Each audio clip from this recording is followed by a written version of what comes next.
Democrats are pushing back, threatening legal action over President-elect Trump's promise to carry out mass deportations, as well as other plans to stem the flow of illegal immigrants.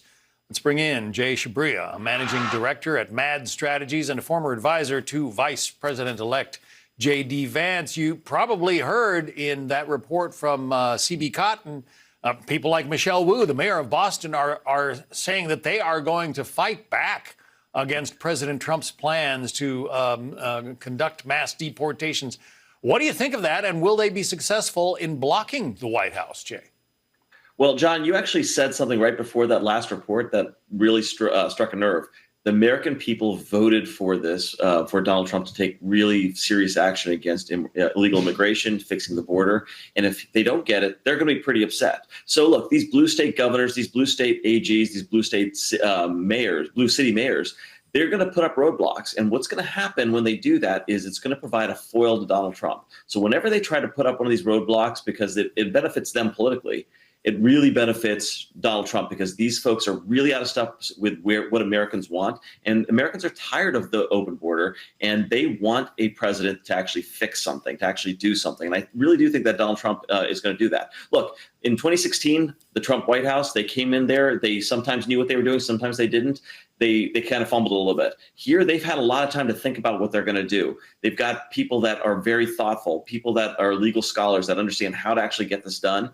And I think they're going to have a lot of success in the first 100 days. Well, for instance, sanctuary cities or sanctuary states, for that matter, if they refuse to cooperate, if the police departments in those cities refuse to cooperate with ICE, for instance, what can ICE do about it? Or, what kind of cudgel does the administration have to try to force some kind of cooperation?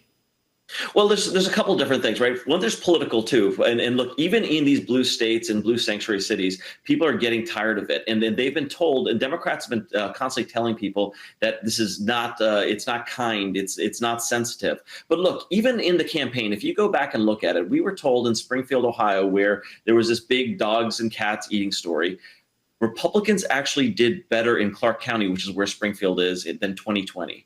In Puerto Rican precincts all across this nation, where we were told that we were being racist, where the Puerto Ricans were going to rebel, Republicans did better than they did in 2020. Americans in all of these states and these blue states and in blue cities are tired of the illegal immigration and the effects it's had on it. And I think they're going to have some political backlash against them as well. A lot of attorneys general in various blue states are, threatening legal action, planning legal action against a second Trump administration. So you have this curious situation where, the national government, the federal government, is trying to enforce federal laws. Right. And state attorneys general are trying to block it.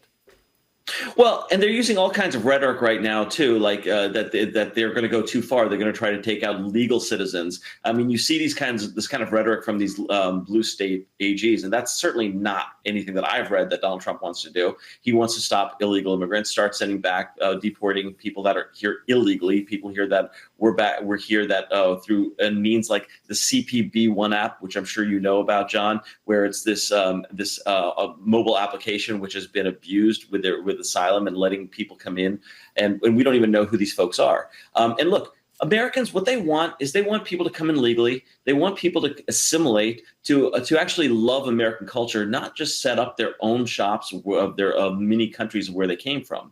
And if they do that, I think Americans are very tolerant. But we've had enough, and that's what this last election showed. And I think that's where Donald Trump is really going to force the issue and send people back. Jai Chabria, good to talk to you. Thank you, John. Thanks.